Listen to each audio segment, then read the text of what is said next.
Pastor Carlos, em nome de Jesus. Vamos aplaudir o Senhor para receber o pastor Carlos, por gentileza. Glória a Deus. Deus abençoe e te use. Quero orar pela vida do pastor, para que o Espírito Santo continue enchendo ele, abençoando, dando graça. Tem se disposto, ficado todos esses dias conosco, longe da família. E nós temos sido muito abençoados. E gostaria de compartilhar isso com o pastor, viu? Mas nós estamos muito felizes por esse tempo, pela disposição.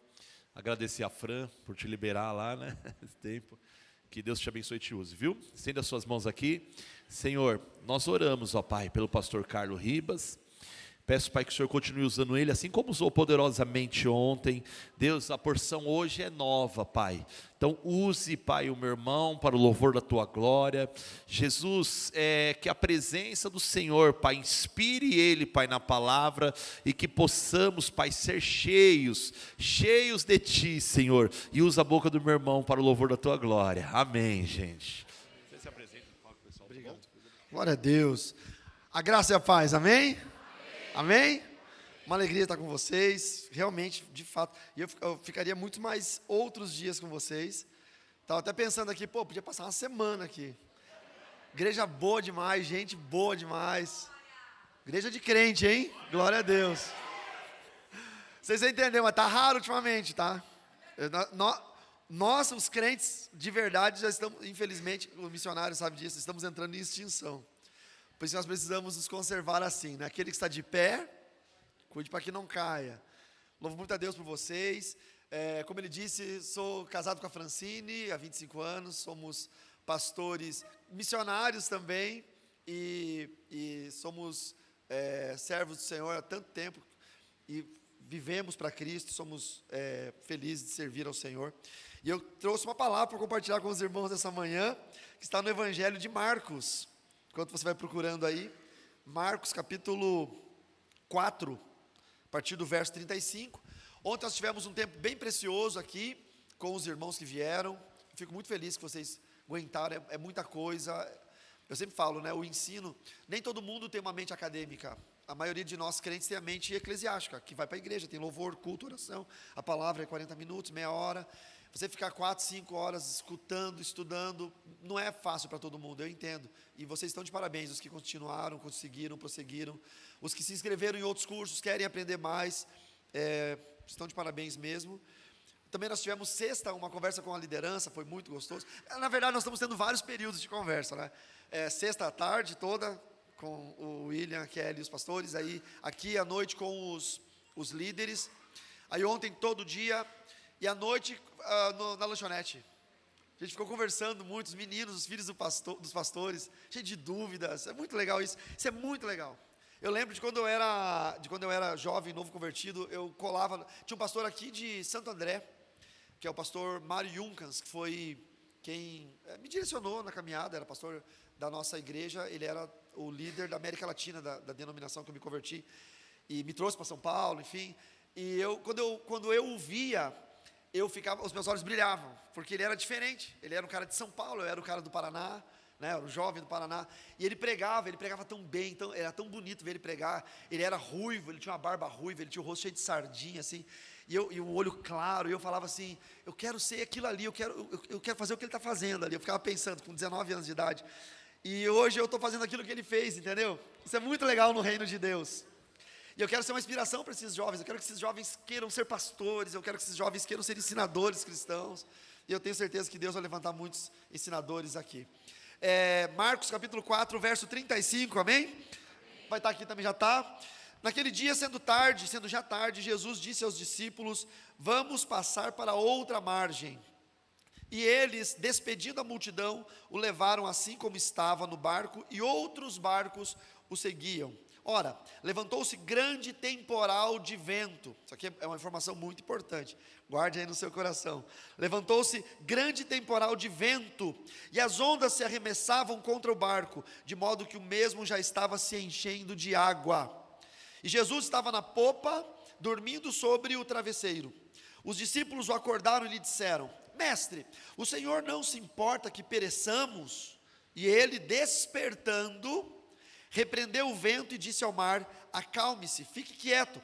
O vento se aquietou e tudo ficou bem calmo. Amém?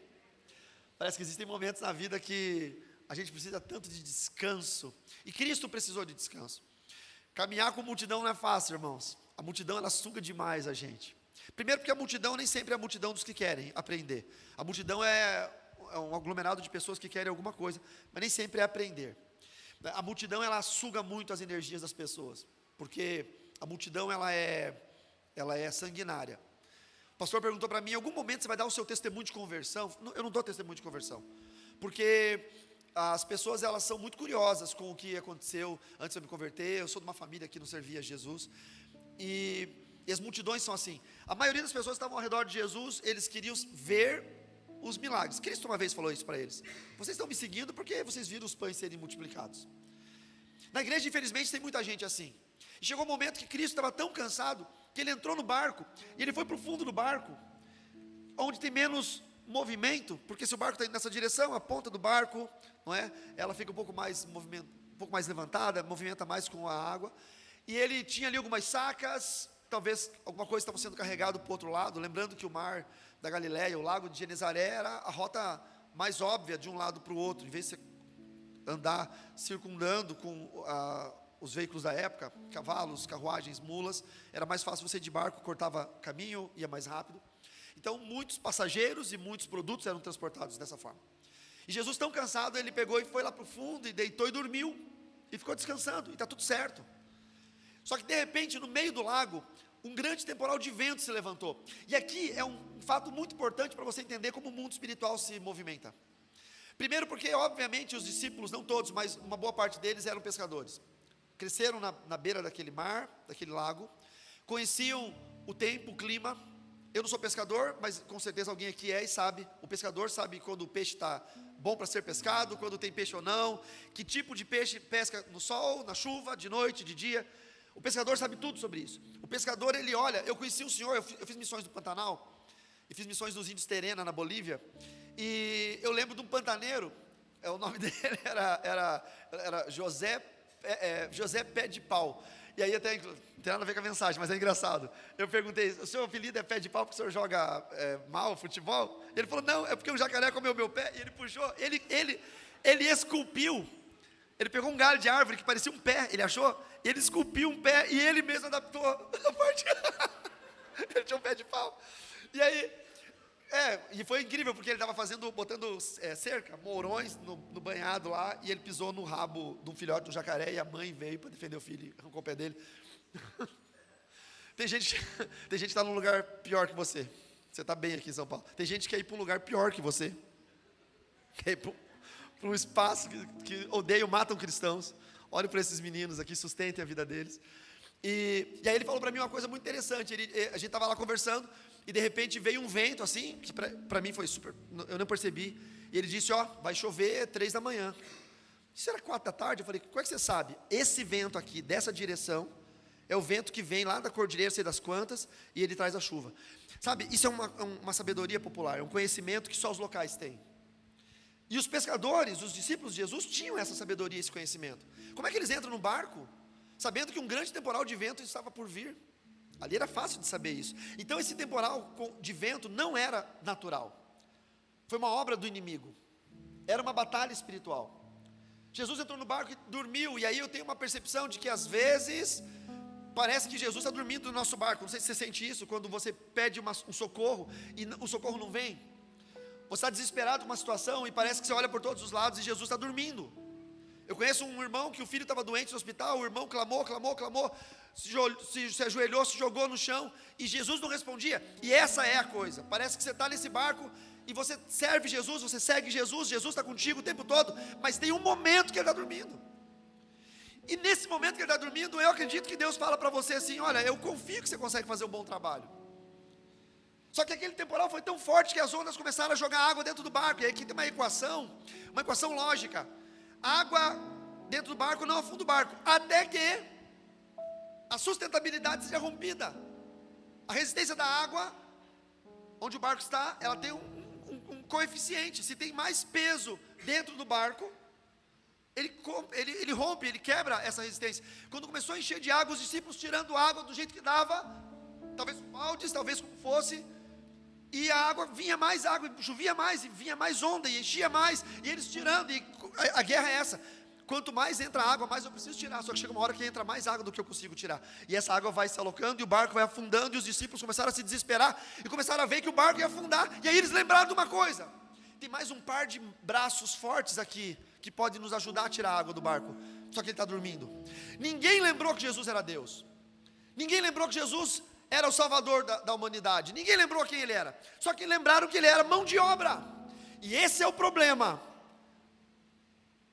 de uma igreja que acha que Jesus é mão de obra. Porque no momento do desespero, não chama ele como Senhor, chama ele como servo, como funcionário. Pô, Jesus, o senhor não viu como é que eu estou?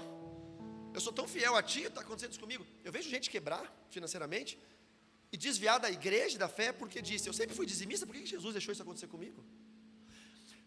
Tem uma mulher nos Estados Unidos que escreveu um livro chamado Quando Deus é Insuficiente. Uma mulher batista, boa família, família tradicional. Infelizmente o filhinho dela contraiu leucemia.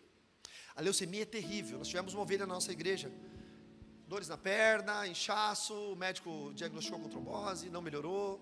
Foi fazer o exame de sangue, o dono do laboratório já ligou direto para o hospital. O sangue dela estava fervendo dentro das veias. Ela internou na quinta, ela morreu na terça. Foi muito rápido. A leucemia é terrível. Essa mãe batista nos Estados Unidos, a filha com leucemia, começou a fazer campanhas e toda a igreja começou a orar.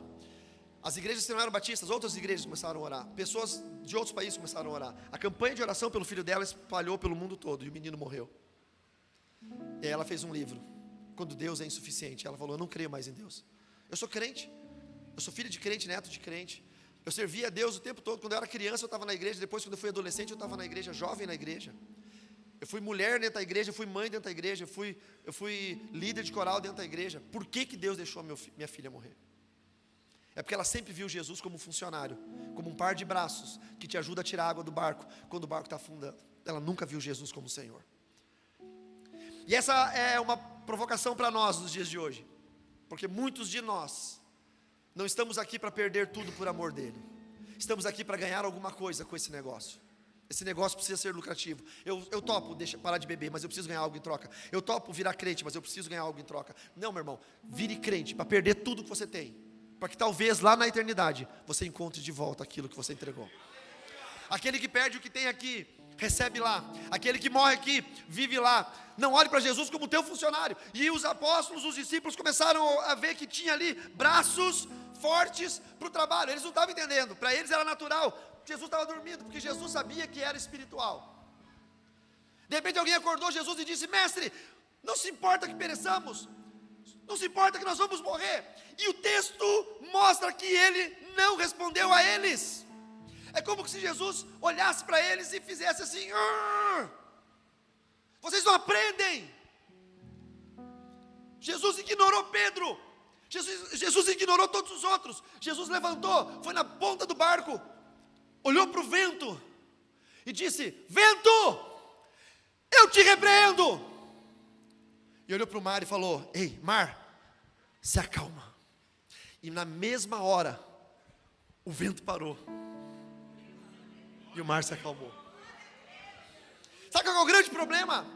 É que nós estamos repreendendo a coisa errada. Ah, pastor, o senhor está falando isso porque o senhor não sabe lá em casa como é que é. Lá em casa é um inferno. Meus filhos estão virados, está para virada. Eu tenho uma menina lá que está saindo com uns maconheiros aí. Ela sai de moto, empinando. Ela chega em casa, ela me afronta. O meu marido só bebe. A minha casa é um inferno, pastor. E você está fazendo o quê? Eu estou orando, eu repreendo. Você está repreendendo quem? A filha e o marido?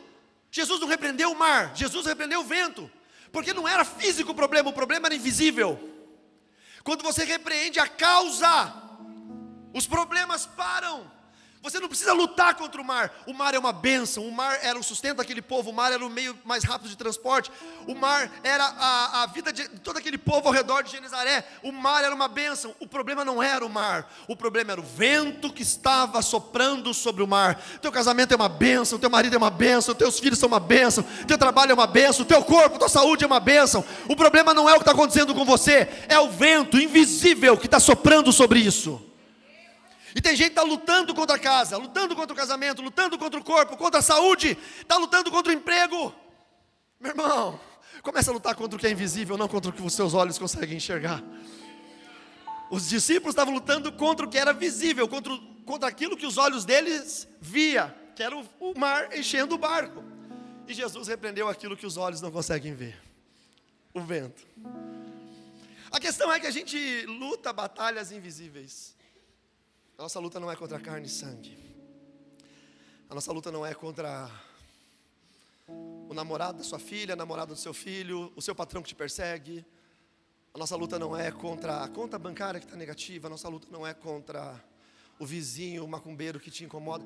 A nossa luta não é contra carne e sangue. A nossa luta é contra principados, potestades, dominadores, forças do mal das regiões celestes, todos eles invisíveis. Eu não repreendo o visível, eu repreendo o invisível. E eu dou uma ordem no visível. Eu repreendo o demônio que está sobre a sua família. E eu olho para a sua casa e eu digo, acalma. Eu repreendo o demônio que está sobre o meu chefe me perseguindo. E eu olho para a empresa e digo, estabiliza.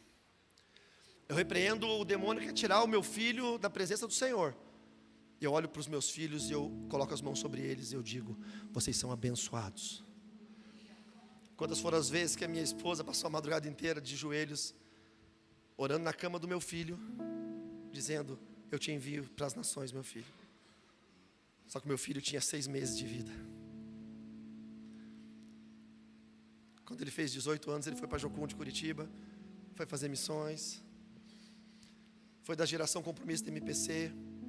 Com 15 anos de idade, ele pegava avião em Chapecó, ia para Guarulhos, fazia baldeação, como diz o paranaense, pegava outro avião, ia para Belo Horizonte, pegava uma van, ia para Nova Lima, para o acampamento dos jovens da geração Compromisso, porque um dia a mãe dele orou no invisível, mas ordenou no físico.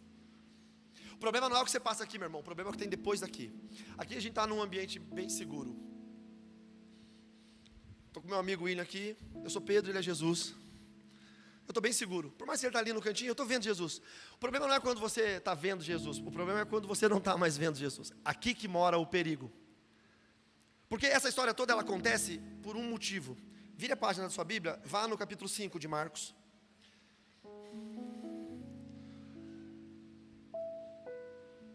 Eu já tomei água em muitas canecas na minha vida, mas eu nunca tomei água numa caneca tão bonita como essa. Eu posso levar essa caneca embora?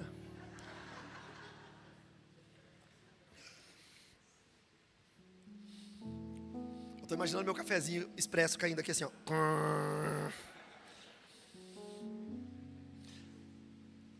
Marcos capítulo 5, verso 1. Jesus e os discípulos chegaram a outra margem do mar, a terra dos Gerazenos. Você vai ter um texto da Bíblia em Mateus, vai chamar Gadarenos, aqui Gerazenos, porque é uma província e uma capital da província, tá? Tipo Curitiba, né? É o Paraná e Curitiba é a capital, então é a terra dos paranaenses ou a terra dos curitibanos, para vocês entenderem.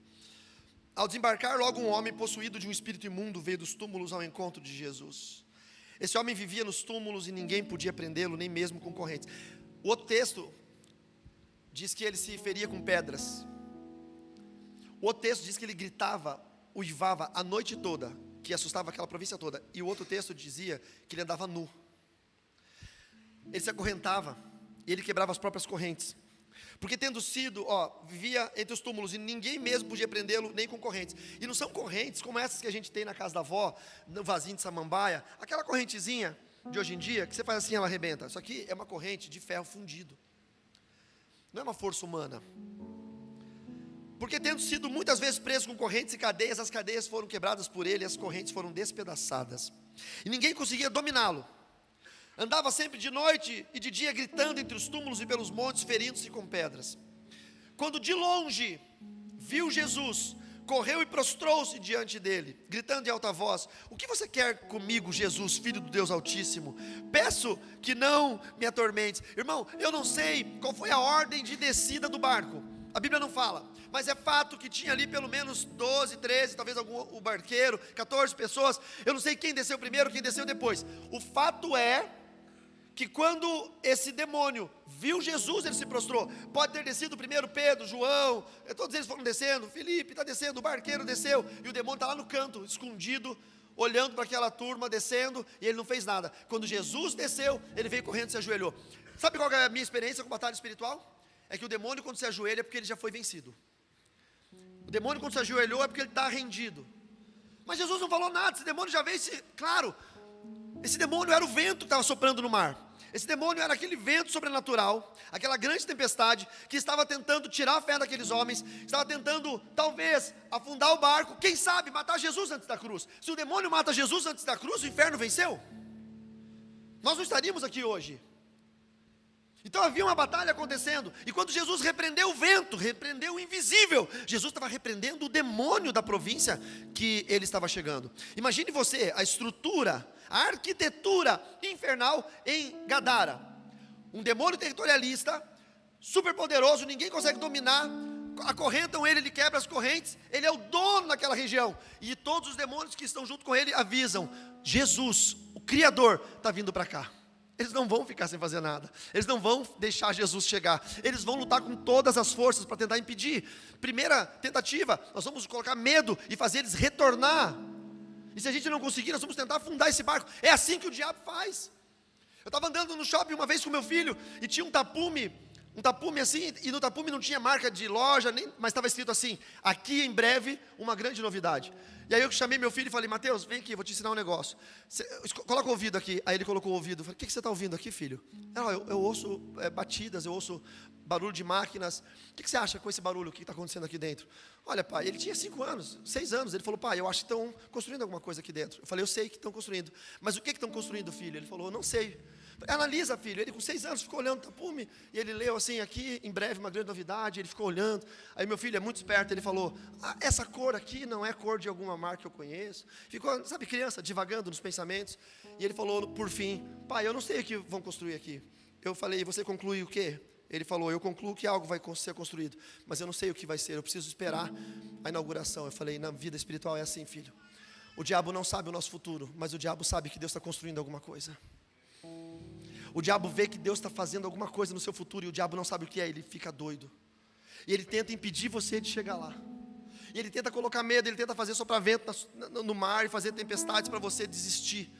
O diabo sabe que se você persistir, você chegar lá do outro lado, a vitória já está garantida, mas ele não sabe o que vai ser de fato a vitória. Ele sabe que você vai chegar lá. O diabo está ouvindo Jesus construindo algo na sua vida, no mundo espiritual, é invisível, ele não sabe o que será, mas ele sabe que vai ser alguma coisa grande, então ele tenta te impedir de chegar lá. O diabo sabia que se Jesus chegasse na outra margem, algo grande ia acontecer, então ele tentou impedir Jesus de chegar. O diabo sabe que se você parar de orar, a sua família não se converte. Se você desistir de vir à igreja, a sua vida vai para o inferno. Ele sabe que Deus tem algo grande, ele precisa te parar. E ele começa a soprar, tempestade, problema. Tem gente que fala, pastor, o senhor não sabe, a minha vida é uma tempestade, parece que tem um céu em cima, está tempestuoso.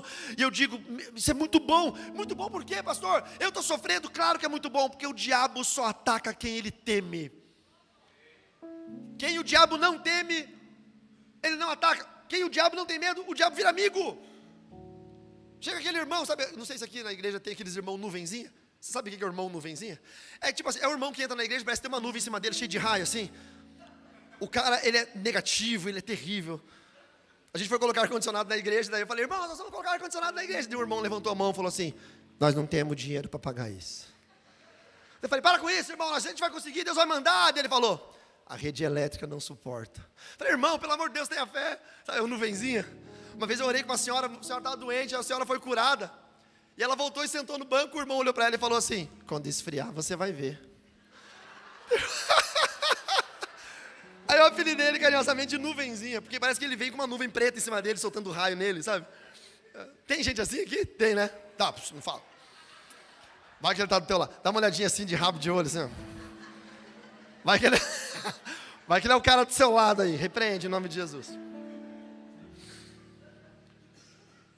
E é isso. Sabe, tem gente que fala, pastor, o senhor não sabe esse problema. Irmão, quanto mais problemas estiver vindo sobre a sua vida, maior o medo do diabo de que você continue. Maior é o medo do diabo que você avance. O plano do diabo, vou retroceder. Vou fazer ele retroceder. Eu estava em Salvador, no Rogério Dantas, um amigo meu da Igreja Batista, lá na Pituba, e ele falou para mim, Ribas, depois do culto, Ribas, você não faz favor para mim? Faço, pastor. Conversa com um casal de irmãos aqui, um menino e uma menina, conversa. Aí ele levou no gabinete. Os meninos se converteram, se batizaram, uma benção, só que são filhos de pais de santo. E o pai ficou doido porque eles se converteram.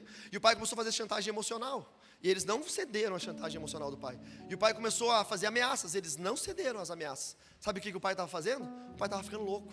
O pai tirava toda a roupa, ficava nu e saía correndo na rua.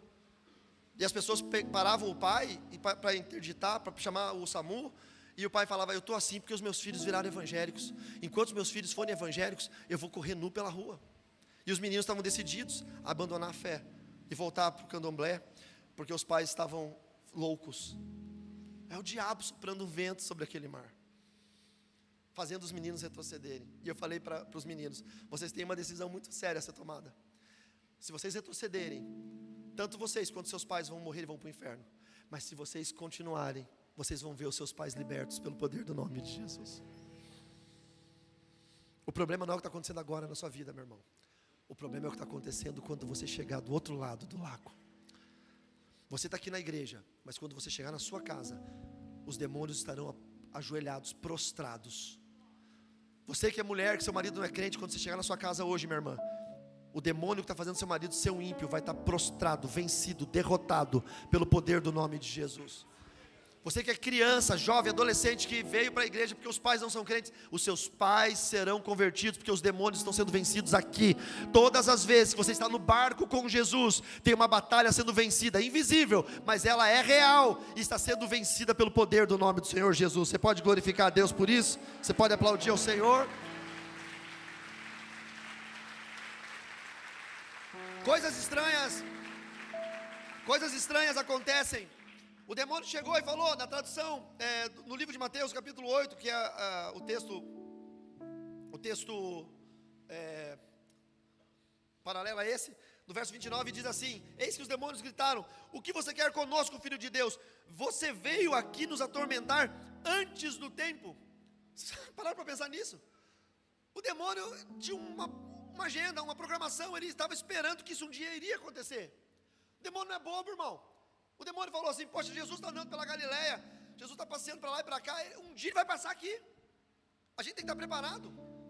Eu imagino no inferno uma reunião, os demônios falando, a gente tem que estar preparado, porque Jesus está andando por aqui, os discípulos estão pregando, eles vão passar por aqui, e talvez o serviço de inteligência do inferno não seja tão bom, e eles levantaram as informações e disseram, quinta-feira Jesus vem, na terça Jesus está vindo. Aí chega um demônio, o chefe, e fala, vocês falaram que era na quinta, a gente não se preparou, Jesus está chegando aí. E todo mundo desesperado, baixando planilha, vendo o que está errado. De repente Jesus chega, todo mundo amarrado, o demônio se ajoelha. E a primeira coisa que ele fala, por que você chegou antes? A gente estava se preparando para lutar contra ti. Na quinta, você chegou na terça. Deixa eu falar um negócio para você, meu irmão. Deus está sempre um passo na frente do inferno. Ele vai chegar antes. O plano de Satanás de acabar com a tua vida não vai acontecer porque Jesus vai chegar antes. O plano do diabo matar seus filhos não vai acontecer porque Jesus vai chegar antes. Ele chega antes. O diabo se assusta porque Jesus chega antes. Salvador, Bahia. Fiquei 10 anos dando aula naquela cidade. Eu amo a Bahia. E os baianos, eles são demais. E eu estava numa igreja pregando. E no final eu fui orar com os irmãos. E aí uma irmã, irmãos, uma irmã gigantesca. Segura essa música. Tem que ter um silêncio dramático agora, porque o tamanho da irmã. A irmã devia ter uns 2,10 metros por 1,80. Mulherão. A irmã veio no final do culto, não tinha como não vê-la, né? Trança colorida do cabelo. Ela veio, pastor, eu precisava que o senhor fizesse uma oração por mim. Eu falei, claro, irmão, o que a senhora precisa? Ela falou, meu marido foi embora, meu marido abandonou o lar, meu marido está morando com a amante. O senhor está falando aí de restauração de lar, o senhor poderia orar pelo meu marido? Eu falei, claro que sim. A senhora consegue se abaixar para eu poder orar com a senhora?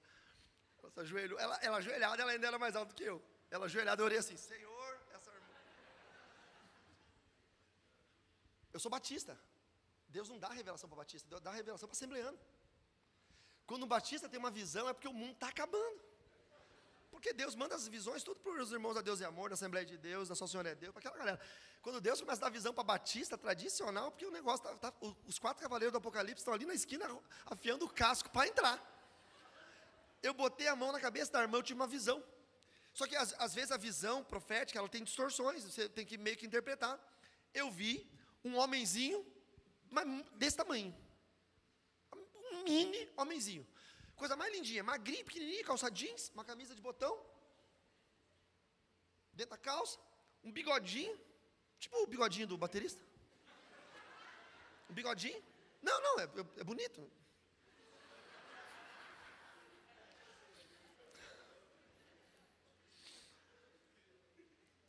E eu via esse mini homenzinho, ajoelhado num portão, agarrado num portão, e ele tentava abrir o portão e não conseguia.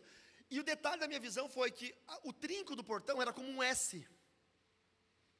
Esse detalhe é importante, porque eu falei, irmã, eu tive uma visão. E ela, pode revelar, pode falar. Eu falei, eu vi um homem, mas irmã, é estranho. Porque de calça jeans, camisa social por dentro da calça, um bigodinho, moreninho, médio. E ela, é o meu marido. E eu falei, mas, mas ele era, na minha visão, ele era um mini homenzinho. É o meu marido. Mas claro, dadas as proporções, qualquer homem é mini homenzinho perto daquela mulher.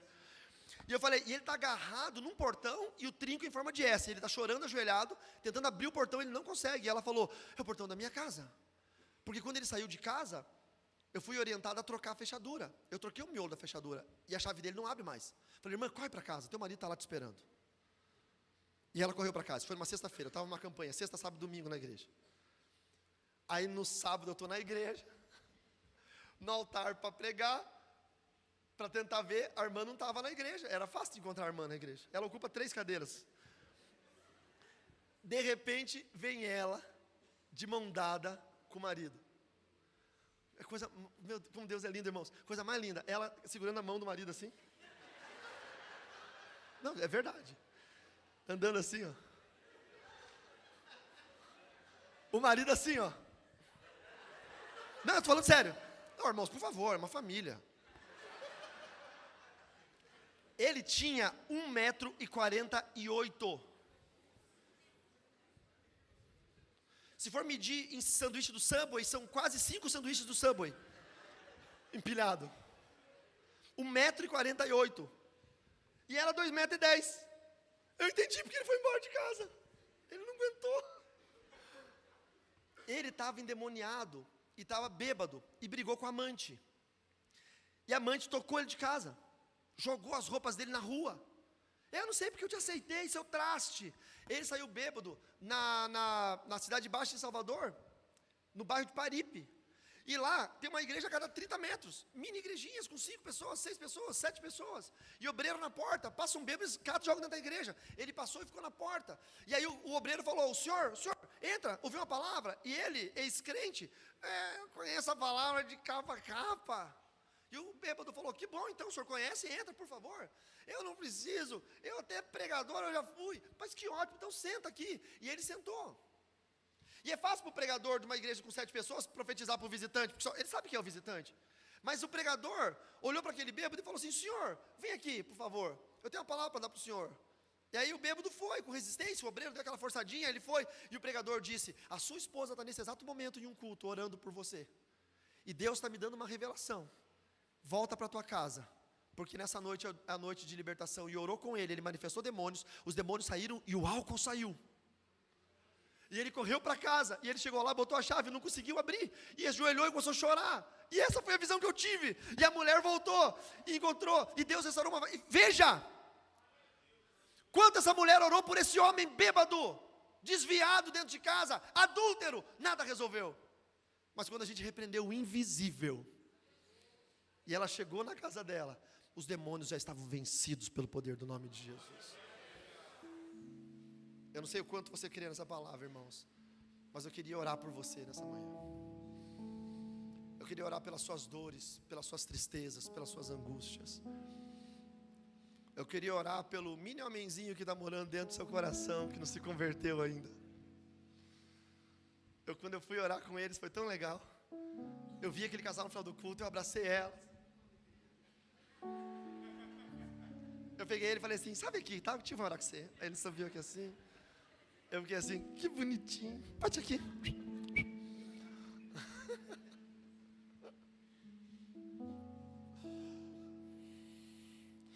Dava vontade de levar ele embora, tão bonitinho que ele era. Botava no bolso e levava ele embora. Ele ficava com as mãozinhas para fora do bolso assim, dando tchauzinho. A verdade é que Deus, ele propicia que a gente não veja as coisas invisíveis, mas sinta as coisas invisíveis. Sinta o vento que está vindo, ouça o barulho da construção e saiba que nós temos coisas para vencer ainda. Se na tua casa tem acontecido algo, se tem um temporal se levantado contra você, eu queria poder orar por isso. Vamos ficar em pé, por favor. Quem sabe o Ministério de Louvor conseguiria me ajudar, junto com os meus amigos William e Kelly, que servem a Deus tão lindamente nesse ministério, junto com os meus amigos Pastor Gustavo, Pastora Ana. Que alegria estar aqui compartilhando esse momento com vocês. Eu quero que você direcione seu coração para aquilo que você precisa nesse momento. Talvez a tempestade não é tão grande, mas ela está se formando. Meu filho, ele foi para Jocum, porque o meu plano era ele não ir para a universidade antes de fazer a obra missionária, porque 80% dos jovens crentes, entre 75% e 85% dos jovens crentes se desviam na universidade. É um dado muito alarmante. E por que eles se desviam? Porque eles são jovens da igreja por causa da fé dos pais. Poucos deles têm um encontro verdadeiro com Jesus. Eles estão aqui porque o pai trouxe. Eu fico muito feliz quando eu vejo um jovem que vem para a igreja, mesmo quando o pai não vem. Meu filho talvez fosse uma estatística, podia estar desviado hoje. Francine e eu estávamos viajando no final de semana passado. Daí o Mateus ficou em casa, eu mandei mensagem para ele. Falei, ei Mateus, ele, estou esperando o Uber para ir para a igreja. Falei, pô filho, eu fico tão feliz que você não precisa de um pai, de uma mãe para servir o Senhor. Mas isso tudo graças a uma batalha invisível que a gente venceu antes dessa batalha chegar. A gente sabia que um dia nós chegaríamos à idade universitária. A gente precisou travar essa batalha antes da idade universitária. Eu não esperei chegar em Gadara, porque eu coloco meu filho lá em Gadara, o gadareno mata meu filho. Eu matei o gadareno antes de chegar em Gadara. Tem batalhas que você precisa vencer hoje, para que seus filhos não morram amanhã. Coloque no seu coração, direcione o seu coração para o seu filho, para a sua esposa, para o seu marido. Direcione para a sua empresa que está quase falindo. Direcione para a sua saúde física, que o médico deu um diagnóstico muito ruim. Direcione o seu coração aonde você acha que tem um vento soprando e uma tempestade está se formando, que nós vamos repreender isso agora em nome de Jesus. Pai, em nome do Senhor Jesus, nós oramos. Nós estamos nesse barco e o Senhor Jesus está aqui. Nós pedimos perdão por todas as vezes que nós pedimos a mão de obra de Jesus, por todas as vezes que nós achamos que Jesus era o nosso funcionário, nosso auxiliador, nosso mestre de obras. Nós pedimos perdão, Senhor, por todas as vezes que nós achamos que Jesus tinha a obrigação de nos servir e a obrigação de nos socorrer nas nossas aflições. Nos perdoa, Senhor, nós queremos mudar o nosso pensamento. Pai, em nome de Jesus, tem um vento soprando sobre a casa do teu filho e da tua filha. Tem uma tempestade se formando, eles estão olhando para o horizonte, parece que nuvens tempestuosas estão vindo de lá para cá. Nós queremos repreender na autoridade do nome de Jesus. Toda tempestade está se formando sobre essa casa, sobre essa família, sobre a saúde, sobre a empresa, sobre o ministério. Eu sei, Satanás, que você tem tentado desencorajar pessoas, que você tem tentado entristecer corações. Eu sei, Satanás, que você tem tentado impedir o avanço, desencorajando atitudes. Eu sei, Satanás, que você está tentando ferir as finanças para que essa pessoa se corrompa. Eu sei, inimigo, que você tem tentado ferir a saúde para que essa pessoa desacredite do poder de Deus. Eu sei que você tem entrado nesse casamento, trazido tristeza e distanciamento entre esse homem e essa mulher, a fim de fazer com que eles se separem, com que eles traiam um ao outro. Eu sei que você tem trazido amigos no colégio, na faculdade, para que os filhos deles se desviem, amigos que não pertencem ao Senhor. Satanás, eu estou vendo o vento chegando, eu estou vendo as nuvens. Eu sei que é você que está querendo impedir essa casa, essa família, essa pessoa de chegar do outro lado do lago de Genezaré, para vencer, para estruturar, para converter, para ser um ganhador de almas. Eu sei, eu te conheço, por isso eu te repreendo em nome de Jesus. Tudo que está soprando, que é invisível, vento maligno, tempestade maligna, demônios que voam, invisíveis aos nossos olhos, mas não estão ocultos aos olhos do Senhor. Eu os repreendo em nome do Senhor Jesus. Eu ordeno, caiam por terra, prostrem-se, sejam derrotados agora em nome de Jesus, sejam vencidos agora em nome do Senhor Jesus. Eu falo nesse momento com autoridade no nome do Cordeiro de Deus. Eu falo nesse momento com autoridade no nome de Jesus. Doença retroceda, pobreza, miséria saia, infelicidade matrimonial caia por terra, infidelidade vai embora em nome de Jesus. Vício, adição saia, alcoolismo, droga saia em nome do Senhor Jesus. Você, demônio, tem trazido heresia na mente dessa pessoa. Ele foi chamado para ser um pregador, para ser um dispensador da palavra, e você tem colocado coisas, ele tem visto coisas na internet, ele tem sido guiado por demônios, com a contaminação teológica da internet. Eu te repreendo, tempestade maligna, saia em nome do Senhor Jesus. E eu libero, pelo poder do nome de Jesus, que quando os meus irmãos, quando todos nós, quando eu chegarmos às nossas casas, os demônios estarão prostrados, caídos, derrotados. Eles foram vencidos nesta manhã, pelo poder do nome de Jesus. Nós chegaremos em casa, os demônios, eles estarão prostrados, vencidos. Eles vão dizer: por que você veio me atormentar? Por que você fez isso hoje? Eu estava tentando te matar amanhã. Por que você fez isso antes do tempo? Nós vencemos antes do tempo, porque o nosso Deus está um passo à frente do inferno. O nosso Deus está diante das trevas. Receba nesta manhã a palavra da vitória sobre a sua casa, em nome do Senhor Jesus.